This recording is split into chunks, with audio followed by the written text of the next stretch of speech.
नमस्कार दोस्तों, Indian ethos के इस नए एपिसोड में एक बार फिर से आप सभी लोगों का स्वागत है।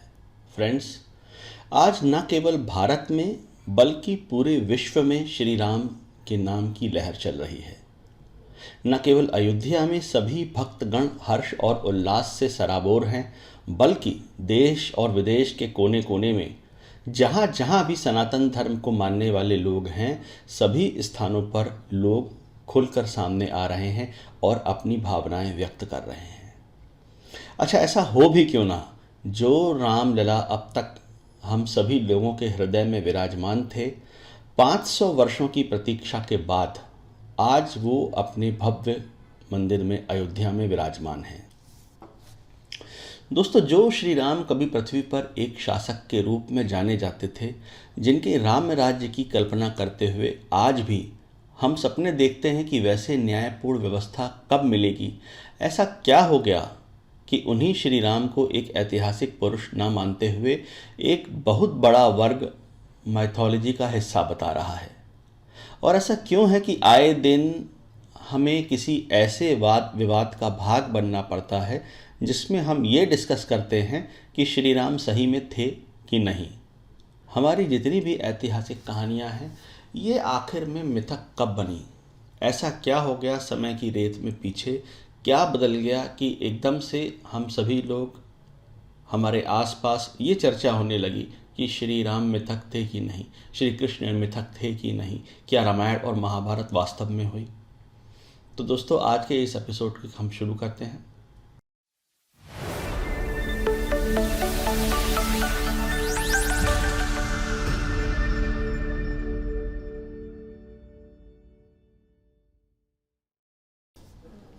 दोस्तों, ये कहानी उस समय शुरू होती है जब भारत में अंग्रेज़ों का आगमन हुआ था और अंग्रेज उस समय अपना शासन भारतीयों पे थोपने का प्रयास कर रहे थे।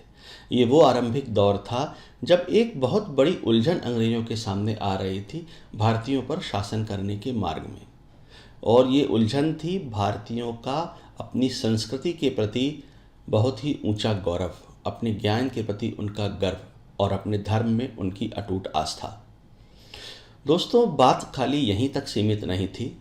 इसके अलावा एक और चीज़ जो अंग्रेज़ों को परेशान कर रही थी, वो थी जो भी अंग्रेज ऑफिसर भारत में डिप्यूट होता था अंग्रेज़ों पे शासन करने के लिए, वो कई बार स्वयं भी भारतीयों के इस इतिहास से, भारतीयों के गौरवशाली संस्कृति से स्वयं भी प्रभावित हो जाता था, जिसको अंग्रेज़ों की भाषा में बोलते थे कि वो ब्रह्मनाइज्ड हो गए, जो आज की डेट में हम लोग बोलते हैं घर वापसी। वैरेन Hastings was considered to be one of the wicked and most mischievous officer there who was deputed in India. Warren Hastings उन अंग्रेज ऑफिसरों में से थे जो भारतीय विद्वानों से अत्यधिक प्रभावित हुए और बाद में वो स्वयं ही भारतीय कल्चर को, भारतीय संस्कृति को अपनाने लगे।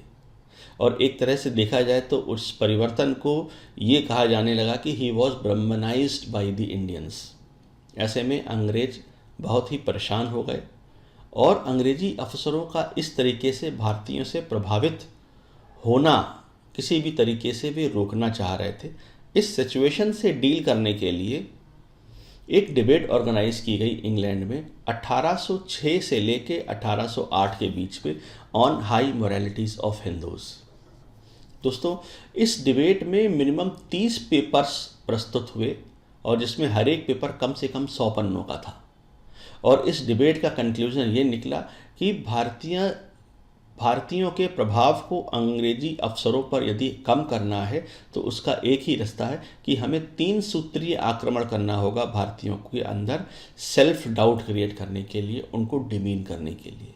वो 3 सूत्रीय आक्रमण है: भारतीय संस्कृति पे हमला, भारतीय इतिहास पे हमला और भारतीय ज्ञान कोश पर हमला, जो भारतीयों को अपनी संस्कृति में, अपने धर्म से विरासत में मिला था।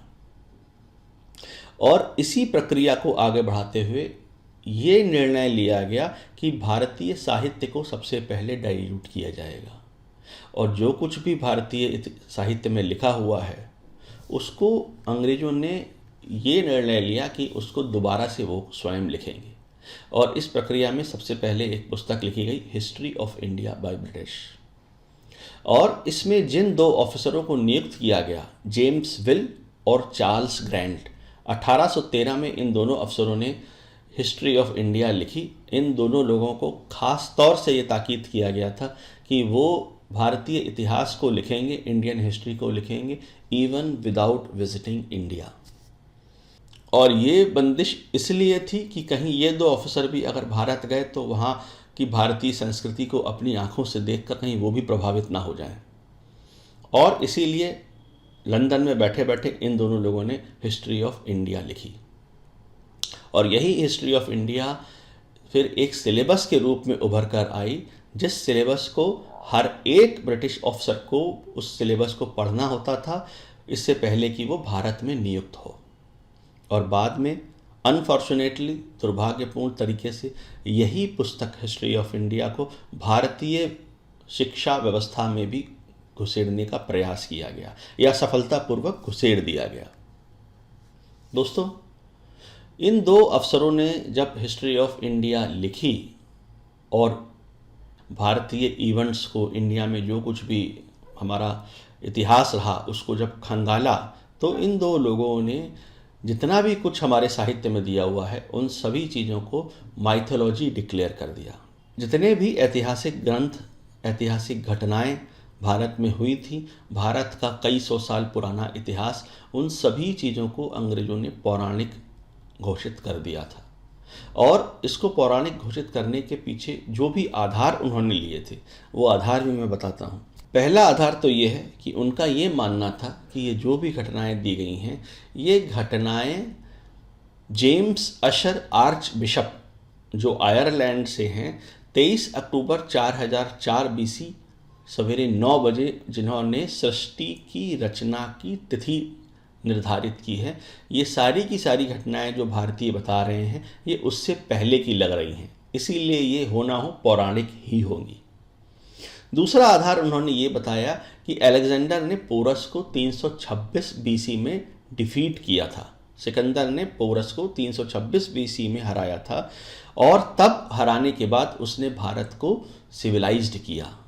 लेकिन इन किताबों में, इन भारतीय ऐतिहासिक ग्रंथों में जो घटनाएं बताई जा रही हैं, जिस सिविलाइजेशन और संस्कृति का इसमें वर्णन किया जा रहा है, वो सारी तो बहुत ही एडवांस लिखी हुई हैं।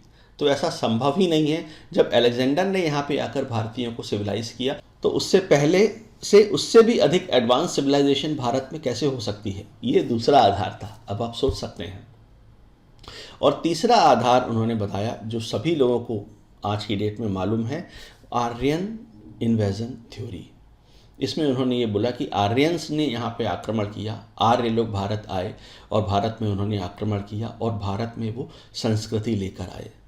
इस तरीके से न केवल उन्होंने भारत के जो भी ऐतिहासिक घटनाएं हैं उनको मिथक घोषित कर दिया, भारत में आर्यंस और द्रविडियंस के बीच में एक झूठी फॉल्ट लाइन की स्थापना भी करी। और आज भी ये विवाद इन्हीं अंग्रेज़ों की देन है जब हम नॉर्थ इंडियंस और साउथ इंडियन की बात करते हैं। तो दोस्तों, इस तरीके से न केवल जो ब्रिटिश ऑफिसर भारत में नियुक्त होते थे वो हिस्ट्री ऑफ इंडिया की किताब जब पढ़ के भारत में आते थे तो पहले से ही उनकी एक चश्मा लगा के वो आते थे, अपने स्वयं के दृष्टिकोण से भारत में होने वाली घटनाओं को देखते थे और उनके पास पहले से ही भारत को लेकर एक ओपिनियन बनी रहती थी, जिससे कि वो यहाँ की घटनाओं से, यहाँ के विद्वानों से प्रभावित ना हो। और बाद में जब यही पुस्तक भारतीय सिलेबस में डाल दी गई तो आप देख सकते हैं आज की शिक्षा व्यवस्था का क्या हाल हो गया है। इसी कड़ी में हम एपिसोड नंबर 2 में और भी अनेक घटनाओं की बात करेंगे। तो मिलते हैं अगले एपिसोड में। धन्यवाद। जय श्री राम, जय माँ।